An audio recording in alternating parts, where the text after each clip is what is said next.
Hi, everyone. I can't see you, but hopefully you can see me. And today I'm going to be talking about my favorite book. It's called Distance from Home, and this is what it looks like. Hopefully, I have to kind of like acclimatize myself to the camera, but hopefully you can see it well. Um, and it's my favorite book because this is the first artist book I ever made. Um, and it was created at a pretty challenging time in my life while I was at university. But in retrospect, it's been very cathartic for me. It was cathartic for me at the moment when I made it, and it is kind of serving as a time capsule now, showing me how much I've grown. And so I'm going to open it for you all.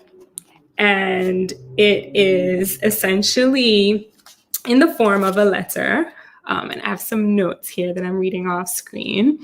But it takes the form of a letter, and it chronicles my experiencing kind of the big beginning of my journey and finding out that I have obsessive compulsive disorder, and what it was like to communicate that to family back at home. And so I use correspondence. I've taken correspondence during that period, and kind of juxtaposed it with the things that I was actually feeling at the given point in time. And I called it Distance from Home because obviously I was away from home at the time, but also through the process of communicating my diagnosis of OCD with my family, I recognized that distance was not only physical, but also emotional and mental.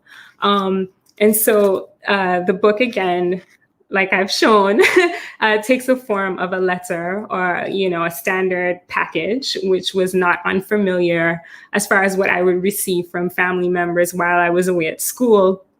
And once you open it, it reads confidential, and it is an accordion fold that opens up. And as you can see, it is pretty long. But for me, the structure of the accordion fold really lent itself well to what I wanted to convey, because wrapped up in the confines of this packaging, you can't really tell what lies beneath. And that felt very akin to what I was feeling at the time.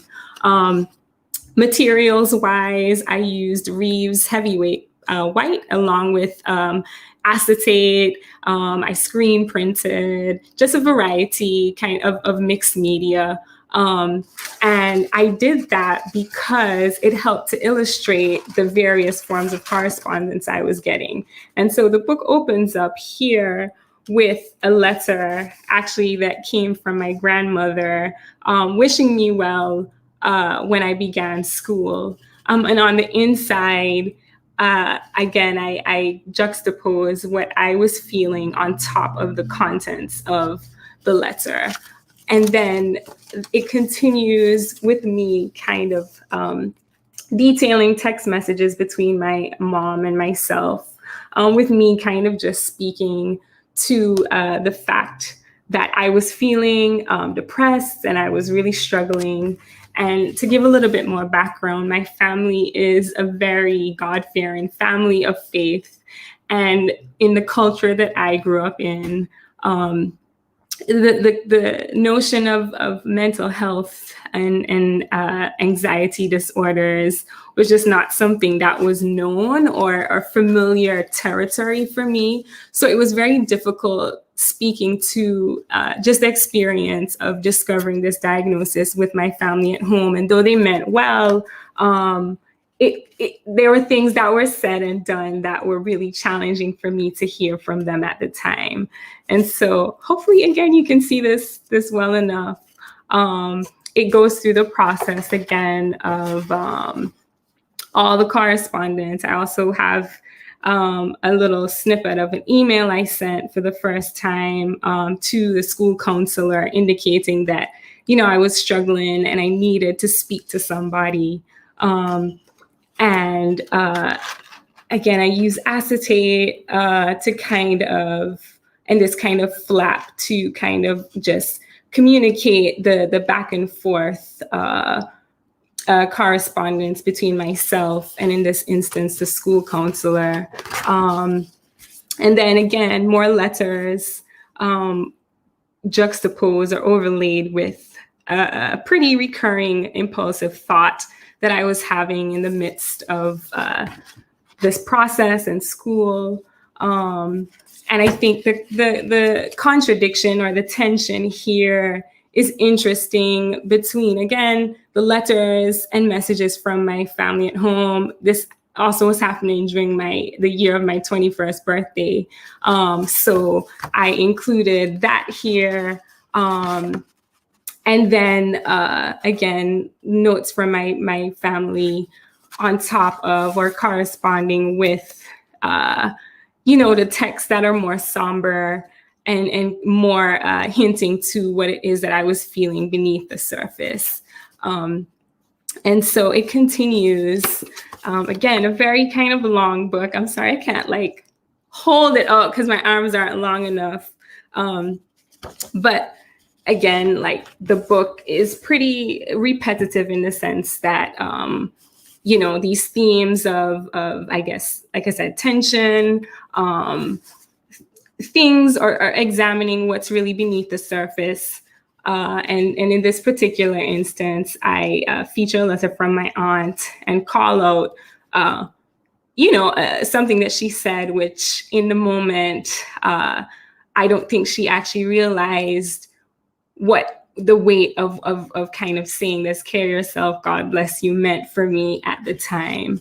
And then at the end, I kind of end the book on my first prescription that I ever got to treat my OCD. And I ended it here because at the time it felt like a resolve or resolution during the course of again, discovering the diagnosis, my diagnosis.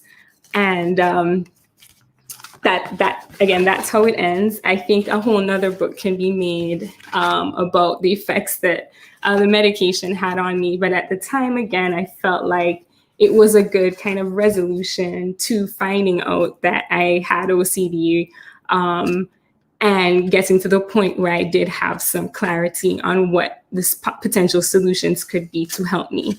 And so that's the book.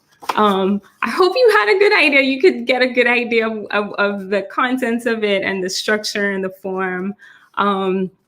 Please ask me any questions. And I think, again, it's still cathartic for me to speak about this. It's somber in subject matter, but personally, like I mentioned in the beginning, it's really helped me to measure my growth personally and also as an artist. So yeah, that's Distance from Home.